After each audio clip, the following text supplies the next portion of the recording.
한 10년 동안 목회를 열심히 하셨던 목사님께서 그 목회에 대한 회의를 갖게 되었습니다. 왜냐하면 성도들이 10년 동안 그렇게 말씀을 목이 터지라 외치고 또 말씀을 가르치고 또 기도하고 목양했는데도 꿈쩍도 안 하는 거예요. 바뀌는 것이 없어요.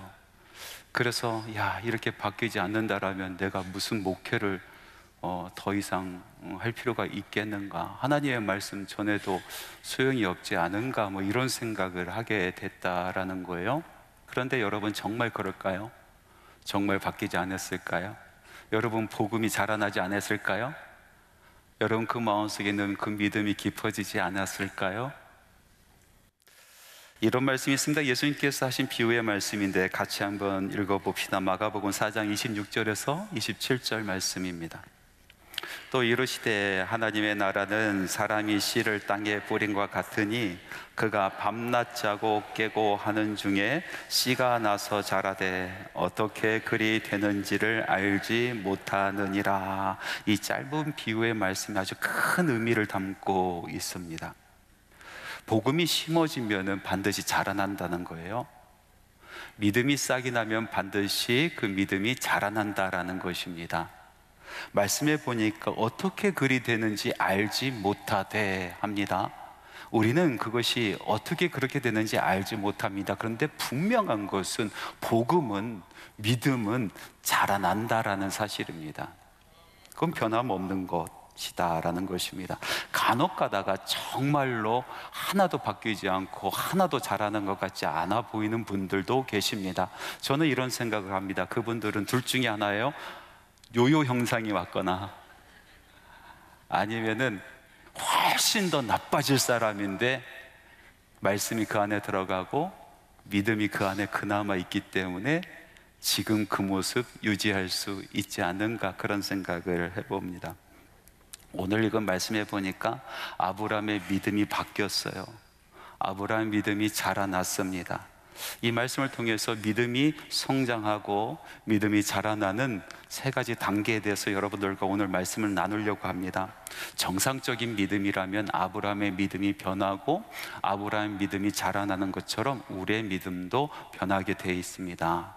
우리의 믿음도 자라나게 되어 있습니다. 아브라함이 자라나서 하나님께서 약속하신 젖과 꿀이 흐르는 땅을 가질 수 있었던 것처럼 우리의 믿음이 자라나서 하나님께서 약속하신 하나님의 나라를 우리도 소유할 수 있게 되는 것입니다. 그것이 하나님의 약속입니다. 아브라함에게 약속하신 것처럼 우리에게도 동일하게 약속해 주셨습니다. 첫 번째 아브라함이 보인 믿음의 단계는요, 듣고 따라가는 단계였습니다. 갈대아 우르에서 우상을 섬기는 일을 하고 있었던 이 아브라함을 하나님께서 찾아가셔서 말씀하십니다. 너는 내 본토 친척 아비집을 떠나 내가 내게 지시할 땅으로 가라. 여러분, 이 말씀이 뭡니까? 아브라함은요, 도무지 이 말씀 이해할 수도 없었어요. 본토 친척 아비집을 떠나가는 것이 뭔지도 상상하지 못했었던 사람이에요. 그리고 어디로 가라고 말씀하시는지도 정확하게 알지 못했어요. 그래서 성경 말씀은 이렇게 고백합니다. 갈 바를 알지 못하되 말씀을 의지하여 따라갔다라는 거예요. 갈 바를 알지 못하되, 이 말씀은 뭐냐면 어디로 가야 될지 알지 못하고 무작정 따라갔다는 거예요.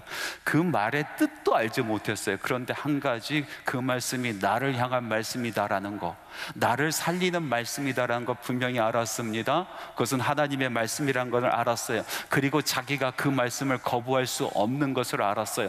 강력한 부르심이었어요. 그래서 아브라함은요, 그 말씀을 따라갔습니다. 하나님의 부르심이 있습니다. 이 부르심은 누구에게나 있는 말씀이에요. 이 부르심은요, 예수 믿는 사람, 믿지 않는 사람, 이 세상 살았던 사람, 그리고 살고 있는 사람, 앞으로 살아갈 사람 모두에게 주시는 하나님의 부르심의 말씀이 있습니다. 신학적인 용어로 이 말씀을 General Calling, 다시 말해서 일반적인 부르심이다라고 이야기합니다.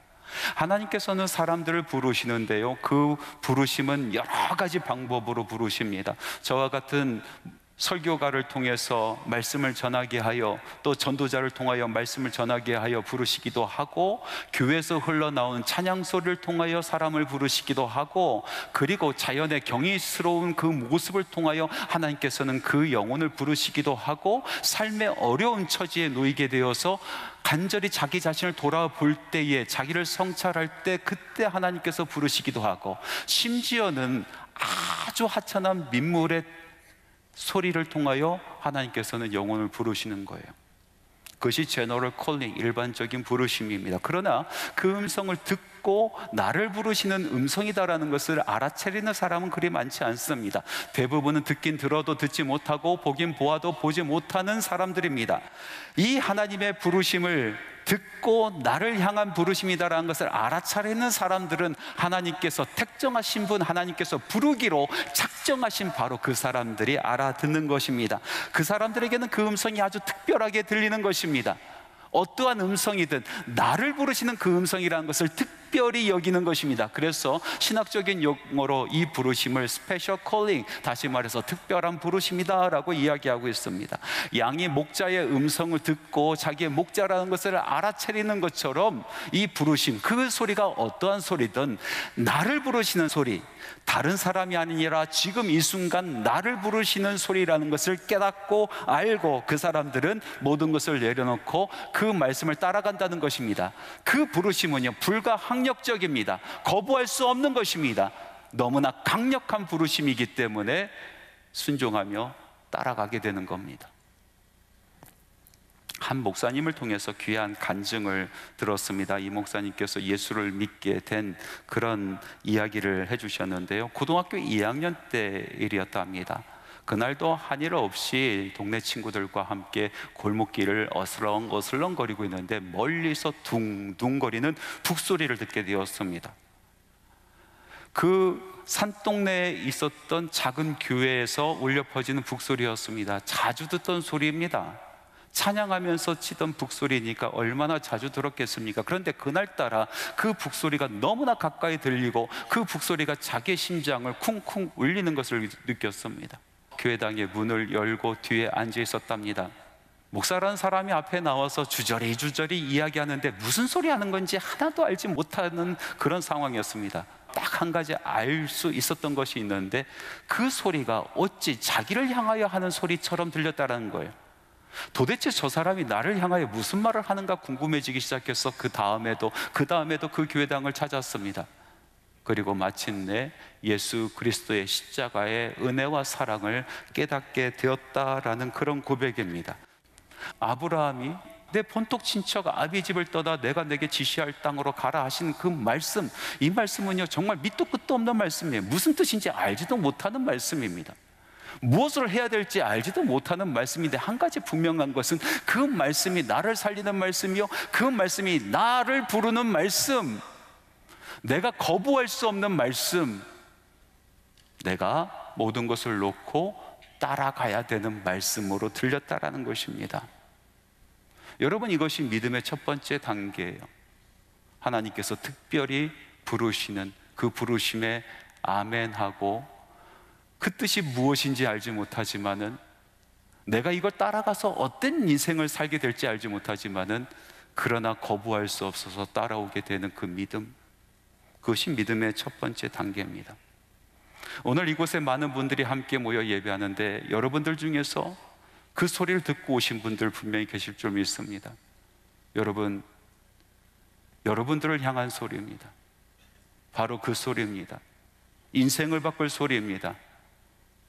거부할 수 없는 불가항력적 부르심, 그 소리에 아멘하는 오늘 하루가 되기를 간절히 바랍니다. 두 번째로 아브라함이 보인 믿음의 단계는요, 말씀을 듣고 따라가는 단계를 넘어서서 하나님 그분 자체를 믿는 믿음의 단계로 들어가게 되는 것입니다. 오늘 읽은 말씀에 보니까 여호와 하나님께서 환상 중에 아브라함에게 나타나셔서 하나님께서 아브라함을 통하여 이루실 그 일에 대해서 다시 한번 설명합니다. 이 말씀을 들으면서 처음 아브라함의 태도와 나중에 아브라함 태도가 완전히 달라지고 있는 것을 볼 수 있습니다. 처음 이 말씀을 들으면서 아브라함은 어떻게 반응합니까? 하나님의 말씀에 보니까 주께서 아직 내게 씨를 주지 않으셨으므로 나에게 자식이 없습니다. 나의 상속자는 내 집에서 자라나고 길러난 이 종 다메섹 사람 엘리에셀입니다 라고 이야기합니다. 그에게는 하나님의 말씀이 있었고 하나님의 강력한 부르심에 순종하며 따라가는 믿음은 있었으나, 그러나 자기의 상황과 자기 처지를 돌아봤을 때 도무지 그 말씀이 믿어지지 않는 겁니다. 그 믿음이 빛을 발할 때도 있었고, 그리고 어두워질 때도 있었습니다. 확실해질 때도 있었고, 또 의심이 갈 때도 있었던 것입니다. 그래서 자기의 생각을 더하는 것입니다. 자기의 생각대로 이리저리 흔들리는 그런 믿음이었어요. 상황과 조건에 따라서 자기 생각을 더하고 여전히 의심하는, 표류하는 그런 믿음이었어요. 그런데 그 다음 장면을 보니까 아브라함의 믿음이 완전히 달라져 있습니다. 하나님께서 아브라함을 밖으로 나오게 하셔서 하늘의 별을 세게 만들어 주십니다. 이 별들을 셀 수 있나 한번 보아라.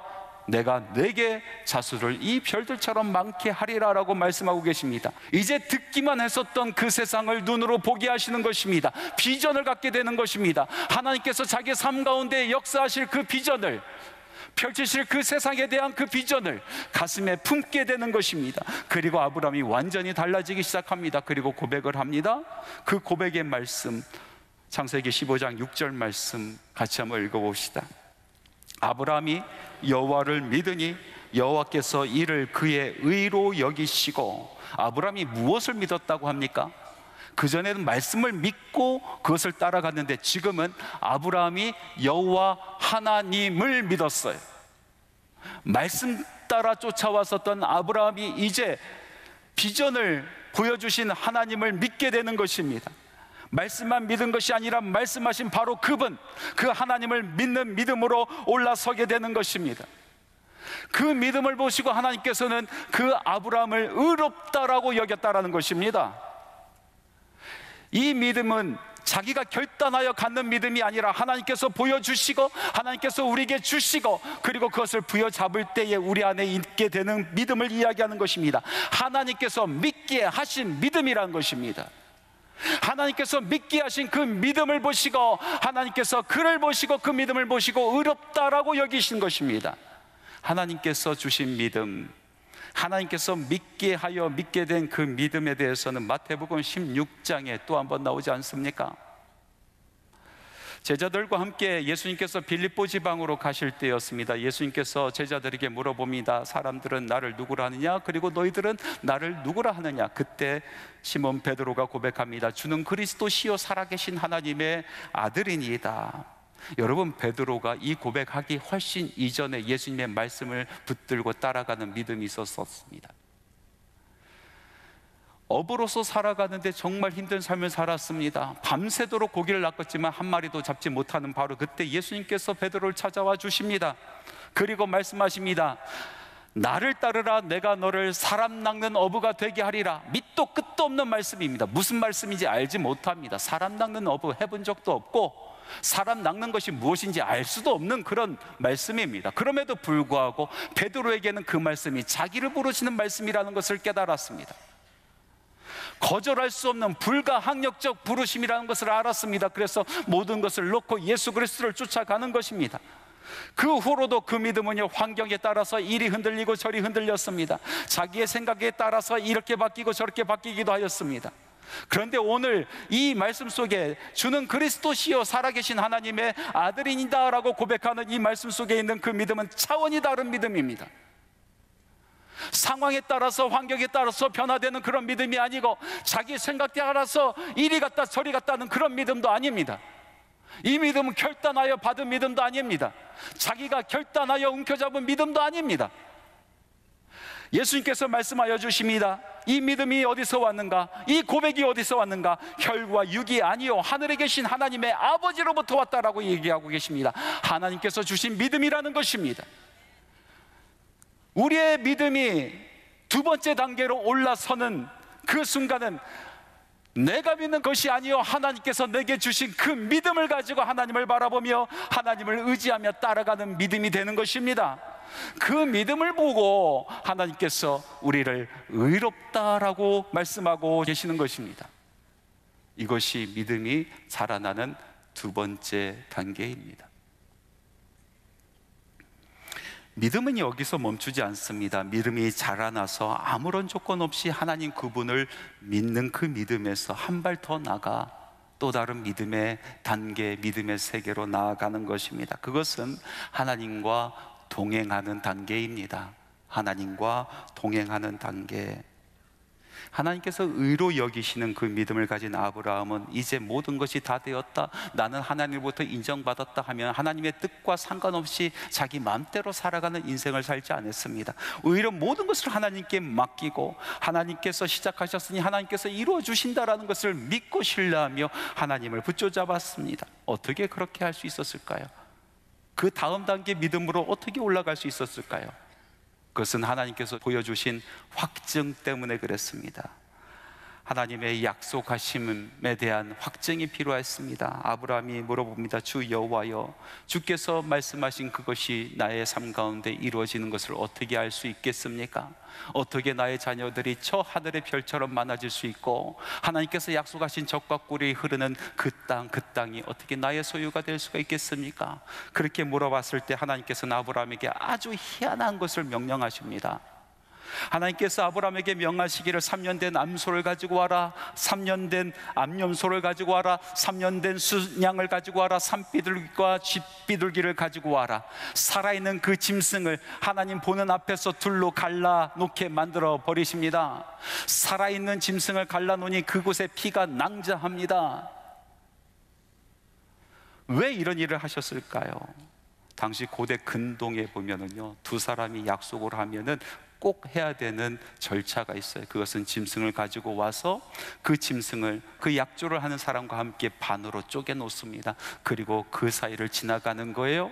그 뜻은 무엇입니까? 내가 내 몸이 이렇게 찢어질지라도 그래도 이 약속을 지키겠다라는 그런 표징으로 그 행위를 하는 거예요. 하나님께서 아브라함에게 그것을 요구하는 겁니다.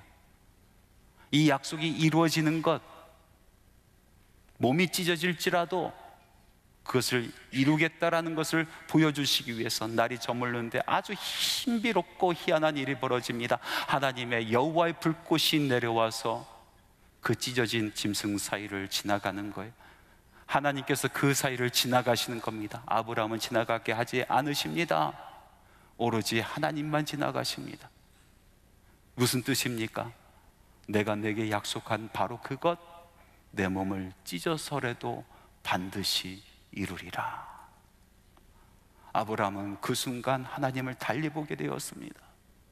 나보다 나를 더 잘 아시는 분, 나보다 나를 더 생각하시는 분, 내가 만들 인생보다 더 아름다운 인생을 만드실 분, 자기 몸을 찢어서라도 나의 인생을 변화시키고자 하시는 하나님의 의지를 보았습니다. 그리고 그 하나님을 포기하지 않는 겁니다.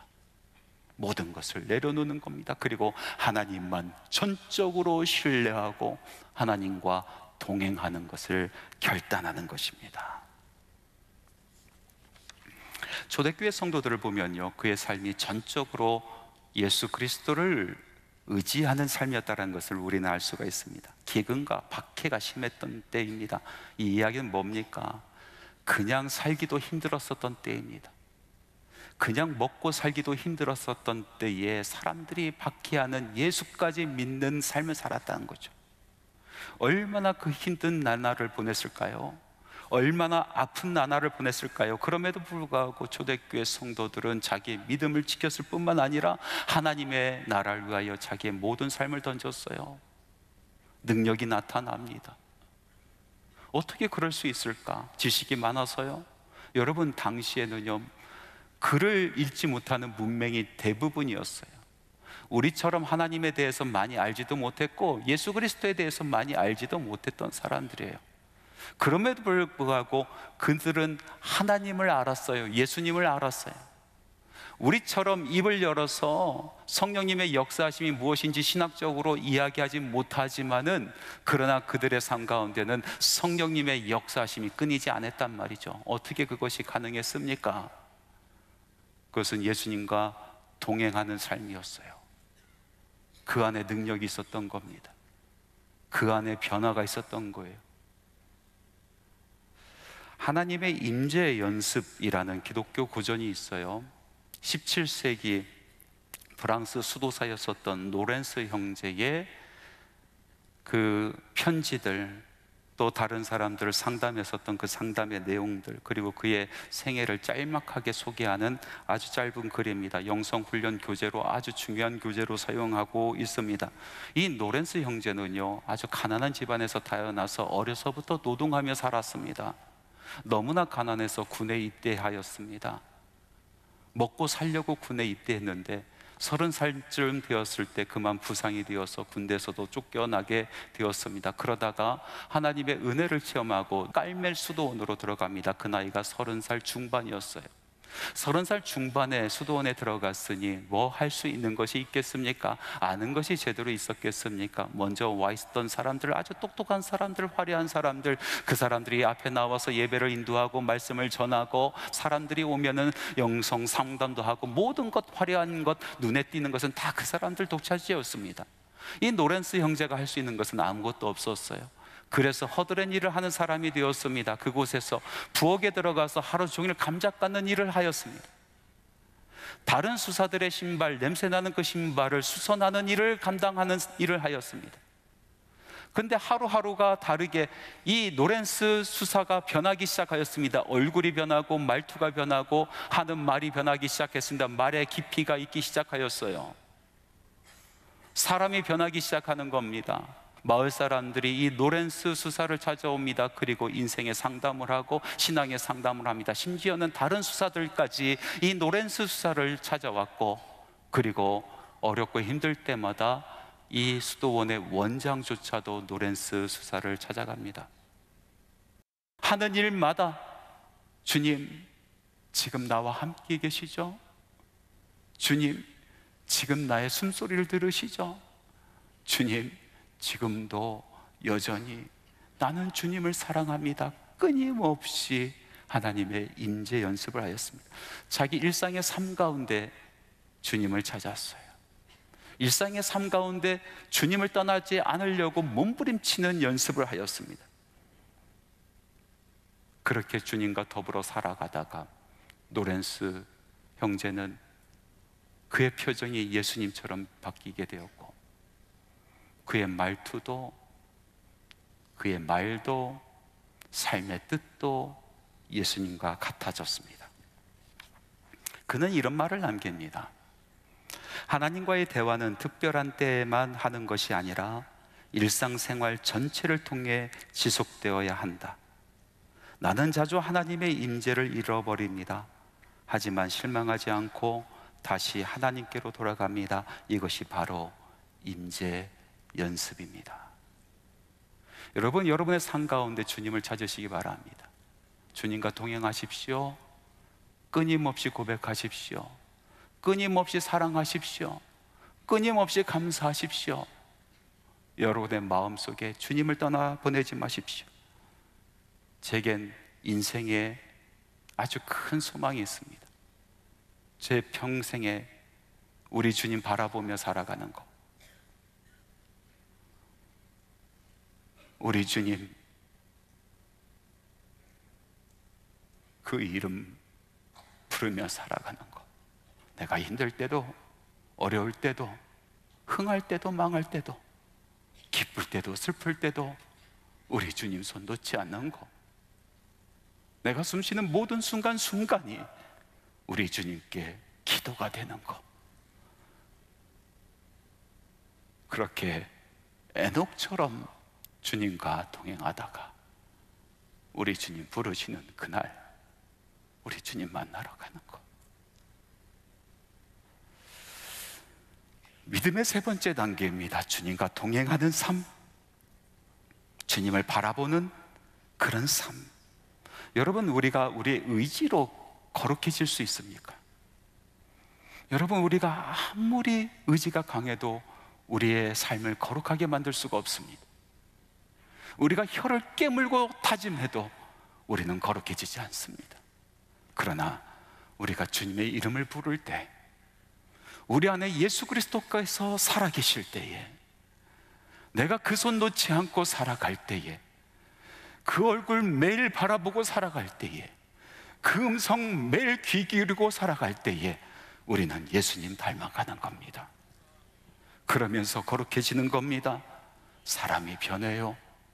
사람이 그렇게 변합니다. 사랑하는 성도 여러분, 믿음이라는 것은 자라나는 것입니다. 하나님께서 우리에게 주신 믿음은 반드시 자라나게 되어 있습니다.